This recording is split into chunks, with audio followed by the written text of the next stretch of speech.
দর্শক, এই পর্যায়ে আমরা একটু রাজধানীর বাইরের জ্বালানি পরিস্থিতির খবরাখবর জানতে চাই। আমাদের সাথে সাভার থেকে যুক্ত হচ্ছেন সহকর্মী রায়ান বিন আমিন। রায়ান, রাজধানীর বাইরের জ্বালানি পরিস্থিতির এখনকার কি আপডেট জানাবেন?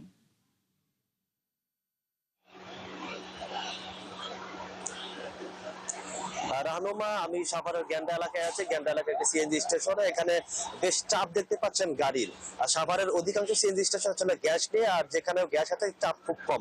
একমাত্র স্টেশনে একটু চাপ বেশি আছে, যার কারণে সাভার সহ আশপাশে যে মানিকগঞ্জ, ধামরাই বা সাটুরিয়া যে এলাকাগুলো আছে সিঙ্গার, ওই এলাকার গাড়িগুলো এখানে এসেছে গ্যাস নেওয়ার জন্য। এবং তারা সেই সকালে এসেছে, এখনো পর্যন্ত কোনো গাড়ি গ্যাস পায়নি এবং সিরিয়ালে তারা আছে। এখানে আমি একটু কথা বলতে চাই একজন চালকের সাথে, যিনি এসেছেন গাড়ি নিয়ে। তো কি পরিস্থিতি দেখছেন আসলে গ্যাসের? আমি গতকালকে রাত্রে মনে করেন যে 12:30 পরে আসছি। সিরিয়াল ছিল মনে করেন ওই থানা স্ট্যান্ড থেকে এখন পর্যন্ত। জ্যাম ধাক্কায় ধাক্কায় আমি এই পর্যন্ত আসছি। এখন এখন মোটামুটি আগের থেকে একটু প্রেশার কমছে আর কি। আগে যে পরিমাণে চাপ ছিল এখন ওই পরিমাণে চাপ নাই। এখন মোটামুটি একটু শিথিলে আসছে। আমরা আসলে কর্তৃপক্ষের দৃষ্টি আকর্ষণ করবো যে আসলে গ্যাসের সংকটটা যাতে একটু দ্রুত সমাধান করে দেয়।